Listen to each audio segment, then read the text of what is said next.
How does software innovation compare with hardware in medtech? What are the factors that influence the pace of that? Medtech has historically been a very hardware-driven industry. Like, it was about building boxes. It's about building things that are very tangible. The first ever medical device, you may not know this, was a prosthetic toe back in the the Egyptian days. But now we live in a software world. There's no such thing as a hardware device. At the very least, it has integrated software in it. So these are hardware-software combinations. I mentioned the pumps, right, that you see in a hospital room that's delivering, for example, IV solutions, right? Back in the day, that used to be gravity. That just used to be how you administered it, and it was just a system. But now these are electronic systems that have feedback loops that monitor the pace at which the drug is being delivered, that can signal when there's events that are happening, that can trigger clinical intervention. So that's the way that software is actually enhancing and augmenting these hardware. And now you're getting to a point where it's no longer software in a medical device, but it's software as a medical device. What do you mean by that? Give me some examples. Yeah. So one would be, for example, diagnostic imaging. The MRI machine is the one that's collecting the image. And then you typically had a radiologist that would read the image and they would say, someone has a broken limb or there's a tissue damage or whatever it might be. But now you have software algorithms, imaging recognition that can actually look at images in seconds and be able to identify areas where, maybe you still need a second set of eyes from a doctor, but it's no longer now sort of the manual process of holding it up to a light and seeing what the x-ray is, but it's image recognition that happens.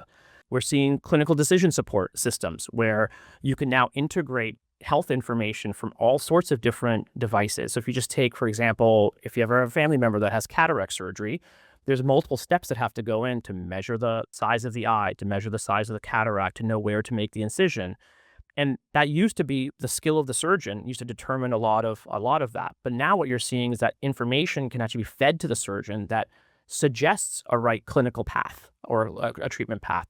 So it augments and enhances clinical decisions so that it reduces error rates, it improves outcomes, it actually reduces the time also required to do the surgery, and therefore you can see even more and more patients with that same physician.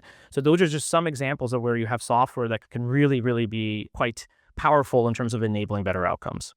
So I know even though you said hardware comes with software anyway, so they come as a team, but is it fair to say that there is still a gap between innovation with software and innovation with, and I quote, just hardware, but I appreciate that it is a more complex situation than that, but is there a little bit of a lag, as it were, and how do we close it if so? Listen, the clients that I work with have been investing in capabilities and talent. So what used to be the domain of electrical engineers and mechanical engineers, they're hiring software developers, they're hiring data scientists, they're hiring data engineers. That is just the currency of which business works and which innovation works. So there is that shift, and that shift sometimes takes time.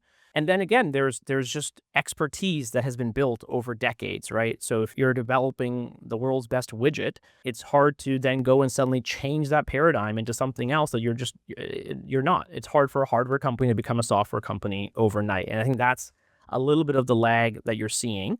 And then on top of that, you throw in the stuff that I mentioned earlier, which are there regulatory pathways that can handle software solutions? Up until recently, there wasn't. So the FDA actually has made tremendous strides in terms of establishing regulatory pathways around. Now you can actually understand how to evaluate whether a software is safe and effective. It was easy to do with a hardware solution. Reimbursement pathways are now catching up, where CMMS and others are creating codes for interventions or diagnostics or therapies that are completely software driven. So you kind of need the whole ecosystem to work together. It's not the responsibility of just the medtech companies, but we definitely see that shift and change happening. But that's why you probably see a bit more of a lag vis-a-vis, other industries. It seems crazy just listening to what you're saying, because the word cool comes up quite a lot in my head when you're talking about all of this stuff. Yes. And yet we, certainly in the UK and in Europe, there is a STEM skills shortage, and I imagine the situation is the same in North America. How do we make medtech appealing for the next generation when it couldn't sound cooler? Through podcasts like this. Absolutely right. Good answer. There you go. I've already told my son that he shouldn't be a doctor. He should be a biomedical engineer. So I think we can all do our parts here. No, but it's a great question, Georgie. Like, I think investment in STEM is critical, important. And again, the lines are blurring, right, between traditional disciplines around medicine and engineering, and like whether it's electrical engineering, computer engineering, which is what I was historically, that all of these are now becoming interdisciplinary domains. And I think that is what's exciting.